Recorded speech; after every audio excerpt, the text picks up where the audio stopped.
জাতীয়তাবাদ জাতীয়তাবোধ কাকে বলে এদের কাছ থেকে শিখতে হবে আমাদের। দেখুন, এত জাতের এত রঙের মানুষ, তবুও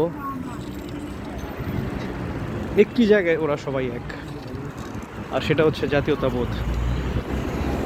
কত তরিকা, কত রং, কত মত, কত দল আমাদের দেশে, তো এদের মধ্যে কি সেটা নেই? এদের মধ্যে সেটা আছে, বাট একটা জায়গায় ওরা একত্রিত, যার কারণে ইউরোপ আমেরিকা পর্যন্ত ওদেরকে ভয় পায়।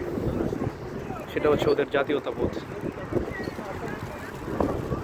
যেমনটা আমরা বাংলাদেশি, যদিও আমাদের মধ্যে অনেক আইডেন্টিটি ক্রাইসিস আছে, কিন্তু এদের মধ্যে সেটা নাই, because they are proud of their culture, their religion and their country. This is called Turkey. তবে এরা কি বোকা, তাই না? এরদোগান কি বোকা? কোনো পোস্টার নাই, কোনো মাথা মুন্ডুওয়ালা, আশেপাশে কোনো পোস্টার নাই, ব্যানার ফেস্টুন নাই, যেমন আমাদের দেশের তোমার ভাই আমার ভাই ফাইজলামিরা সীমা নাই, ওইগুলো নাই। তারপরও একটা দেশ কত উন্নত, কত সুন্দর।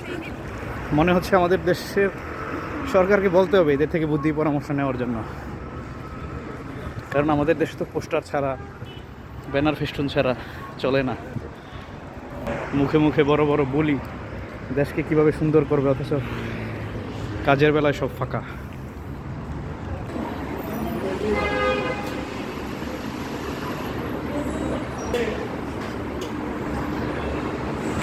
দেখুন, আন্ডারগ্রাউন্ডে যাওয়ার জন্য কত সুন্দর রাস্তা করা আছে, এদিক দিকেও বাস চলে।